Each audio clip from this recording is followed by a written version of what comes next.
আল্লাহর প্রতি পূর্ণ ভরসা রাখতে হবে। ইব্রাহিম আলাইহিস সালামের মতো, হাসবি আল্লাহ ওয়া নি'মাল ওয়াকিল, কোনো সমস্যা নেই, আল্লাহ আমার সাথে আছেন, তিনি আমাকে পথ দেখাবেন ইনশাআল্লাহ।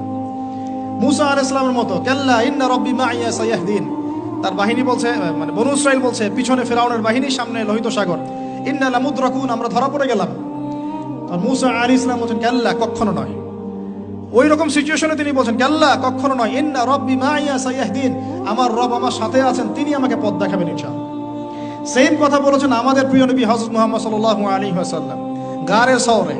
আবু বকর সিদ্দিক বলছেন, উপর থেকে তারা আমাদেরকে দেখে ফেলবে। তিনি বলছেন, না, লা তাহজান, তুমি দুশ্চিন্তা করো না, ইন্নাল্লাহা মা'ানা, আল্লাহ আমাদের সাথে আছেন। এই তাওয়াক্কুল, আল্লাহর প্রতি পূর্ণ তাওয়াক্কুল যার থাকবে, ইন্নাল্লাহা ইউহিব্বুল মুতাওয়াক্কিলিন, আল্লাহ পাক এই তাওয়াক্কুলকারীদেরকে আল্লাহ পাক ভালো রাখেন। ফালিয়াতাওয়াক্কালিল মুতাওয়াক্কিলুন, আল্লাহর প্রতি ভরসাকারীরা যেন আল্লাহর প্রতি ভরসা রাখে।